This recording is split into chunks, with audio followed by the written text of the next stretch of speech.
masa-masa Petrus. Bukan Nabi Petrus, penembak misterius. Betul Pak Bidal? Nah, saya bergaul teman-teman seperti itu. Kemudian akhirnya apa yang terjadi? Saya melakukan suatu kejahatan mungkin paling jahat ya Pak di hadapan Tuhan. Tapi saya nggak peduli, yang penting saya dapat uang. Karena pergaulannya saya tidak benar. Pada waktu itu saking saya stresnya,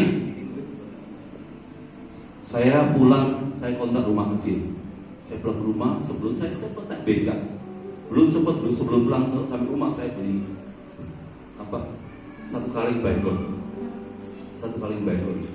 Dan tentunya saya beli baygon ada tujuannya, bahwa waktu itu saya berpikir mati sekarang, mati besok, masih meninggal 1 tahun kemudian sama saja, kok juga meninggal. Tapi waktu itu karena saya frustasi, saya depresi, saya melihat papa saya begitu keras, mama saya begitu lembut, seakan papa saya itu yang pegang peranan, uang selalu dari papa semua. Jadi saya tidak mendapatkan satu kasih sayang. Nah, karena saya mikir 3 tahun nggak pulang, 2 tahun nggak pulang, saya tidak mikir saya tidak berindu dengan adik saya tidak berindu dengan orang tua saya, dan saya melakukan satu kejahatan besar di Jakarta. Nah, pada waktu itu setelah saya sampai rumah, saya melihat baygon, saya bolak-balik. Kemudian saya buka, gitu buka ya, karena bukan sekarang kan baygon kan mungkin tidak tahu yang cairan masih ada, dan saya itu tidak ada. Kebanyakan yang seperti ya. Jadi saya buka, kemudian saya ambil gelas, saya bukakan 3/4 gelas. Saya bau gini, rasanya ngatakan, karena baunya sangat menyengat dalam hidup. Dan saya berlutut di samping ranjang ini. Saya bilang, Tuhan, saya sempat, ini celaka saya sempat mengatakan kepada Tuhan, ini kondisi saya tidak bisa apa-apa. Saking saya stresnya, saya ambil jalan pintas seperti ini. Tolong Tuhan ampuni. Udah. Tapi saya mau begitu, saya nggak bisa lagi minum baygon. Akhirnya apa yang saya lakukan Bapak Ibu? Tutup hidung saya minum. Setelah minum, ini obat, ini racun yang paling mujarab. Bapak Ibu, saya katakan racun yang langsung bereaksi. Reaksi saya nggak tahu apa-apa, langsung jatuh. Nah, sebelumnya saya jatuh itu saya sempat mandi. Saya pakai baju yang serapi mungkin. Saya itu pakai baju putih, celana hitam untuk menghadap Tuhan ya. Waktu itu ya. Nah, setelah saya tergeletak, memang pada waktu itu teman saya di depan sebelah rumah sudah jadi jam 3 mau ketemu dengan saya. Dan dia tahu saya udah pulang. Tetapi karena sudah waktunya, kok saya nggak keluar dari rumah, dia gedok-gedok, tidak ada suara, lalu pintu dobrak. Dan kemudian apa yang dia lihat? Bahwa muka saya sudah biru, itu sudah kuat busa. Dan dilihat di tangan ini sudah tidak ada berdetak lagi. Nah, itu menandakan meninggal. Nah, saya tidak tahu apa yang terjadi. Mungkin teman-teman saya di sebelah rumah itu cepat gotong saya ke rumah, tapi dinaikkan bukan pickup yang bak terbuka.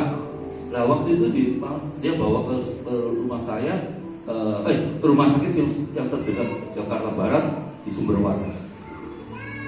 Tapi yang saya nggak tahan ini, begitu saya karena itu pickup itu terlalu mendadak remnya di depan UGD, maka roh saya itu tiba-tiba keluar dari raga saya, dan saya melihat mama saya nangis yang tergerung-gerung. Saking saya lihat anak saya meninggal. Lah saya di atas, tapi saya tidak bisa berbuat apa. Ini roh saya tetap terus naik. Dan saya melihat cuma mama saya yang meneman sama teman saya di sebelah rumah itu. Lah setelah itu nggak lama kemudian, berapa lama saya nggak tahu. Tiba-tiba saya berdiri di atas awan-awan. Di atas awan-awan itu apa yang terjadi? Saya kan pengennya secara manusia, saya pengen cepat-cepat turun dari yang sebelah awan sini. Saya melihat di bawah tidak terlihat apa-apa, gelap gulita. Saya melihat di kiri juga sama, tidak menambah apa-apa. Lalu saya mau stop jalan saya tidak bisa, terus berjalan. Tapi saya bilang, Tuhan, ini yang dikatakan orang ini, kita akan diadili di akhirat. Yang menentukan saya ini naik surga atau turun neraka, saya kan maaf kata, saya tidak tahu apa. Saya bilang, Tuhan, ampunilah. Saya masih ingat, Tuhan ampuni saya. Begitu selesai tidak dapat apa-apa. Lah begitu saya sadar di rumah sakit,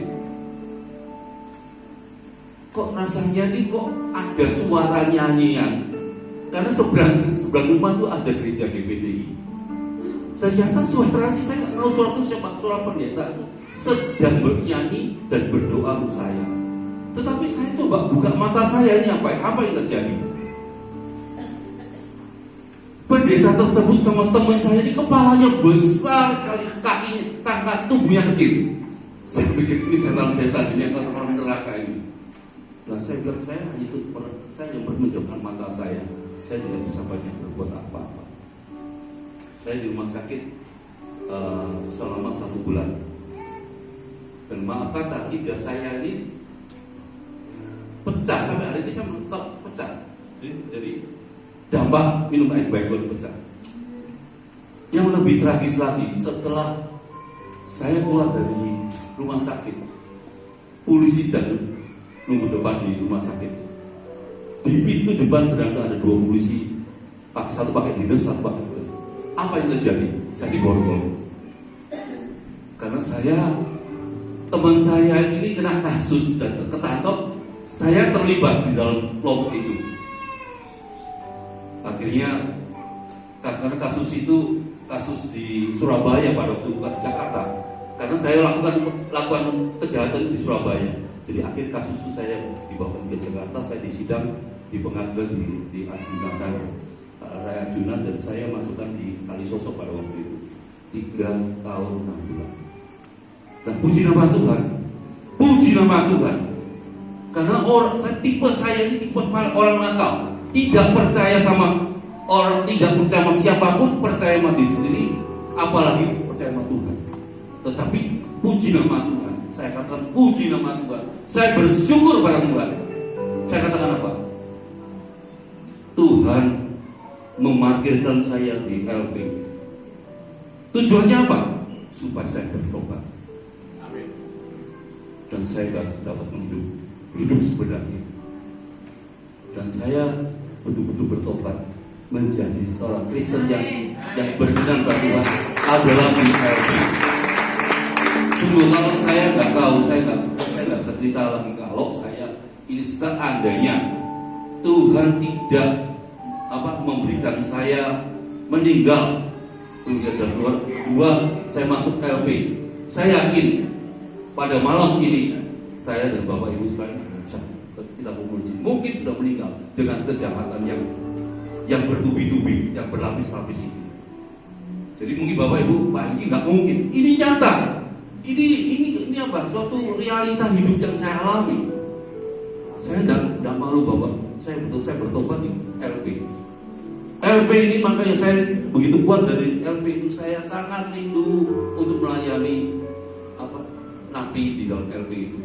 Karena itu saya jebolan di sana, saya bertobat di sana.